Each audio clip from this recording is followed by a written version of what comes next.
A new fighter to replace the F-22 Raptor could eat the U.S. Air Force's budget starting in the 2030s, the Congressional Budget Office reported.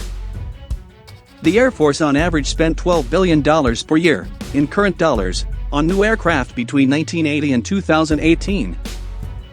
But replacing the flying branch's roughly 180 F-22s in the 2030s while simultaneously buying new F-35s, cargo planes, and tankers, could cost as much as $23 billion annually.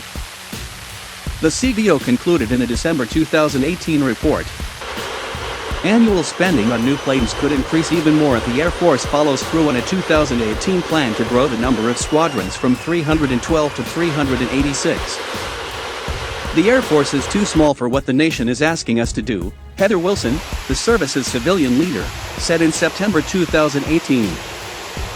The expansion plan includes 7 new fighter squadrons, for a total of 62. The CBO's report hints at one way out for the Air Force.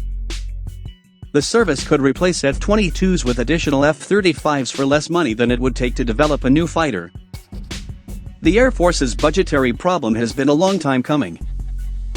Spending on new planes peaked at $29 billion in 1986 when the military still was preparing to wage war with the Soviets in Europe. In 1991 the Soviet Union collapsed and the Cold War ended.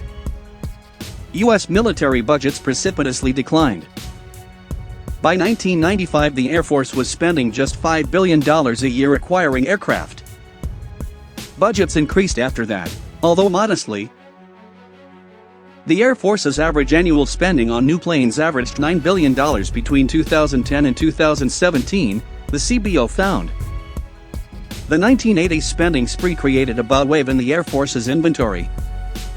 In 2018, roughly 1,500 of the service's 5,500 aircraft, including most of its F-15 and F-16 fighters, were between 26 and 35 years of age. Those 80s vintage planes need replacing. But the F-35s that are replacing them cost nearly $100 million apiece. The Air Force has only been able to afford around 60 F-35s per year, compelling the flying branch to stretch out procurement of nearly 1,800 F-35s through the 2040s. If the Air Force begins replacing its F-22s with a new fighter type in the 2030s, at which point the Raptors will be entering their 4th decade of service, the flying branch will find itself simultaneously buying 2 stealth fighter types at a projected cost of $14 billion annually. Add in the cost of cargo planes, tankers, and bombers, and you get $23 billion figure the CBO warned about. To be clear, the Air Force could opt to replace the F-22 with the F-35. The service's Air Superiority 2030 Flight Plan study from 2016 stressed the need for what it calls a penetrating counter-air capability. In other words, a highly survivable air-to-air fighter. Capability development efforts for PCA will focus on maximizing trade-offs between range, payload, survivability, lethality, affordability, and supportability, the study explained. But the study did not specify that the Air Force should develop a new plane for the role. The service could simply continue buying F-35s as the F-22s age out, the CBO advised. Because of the high cost and uncertainty about the aircraft's characteristics, reasonable changes in assumptions about the PCA aircraft could have a sizable impact on CBO's projections of total Air Force costs. For example, the Air Force could decide that the PCA aircraft's cutting-edge design is unaffordable and instead opt to purchase more F-35As.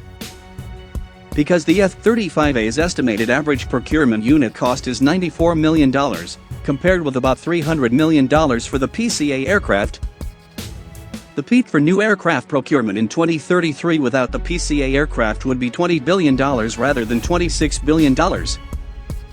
The Air Force also could cut costs by buying fewer new aircraft, resulting in an overall force smaller than today's 5,500 plane fleet. But the branch's plan to add, not subtract, squadrons requires more aircraft, not fewer.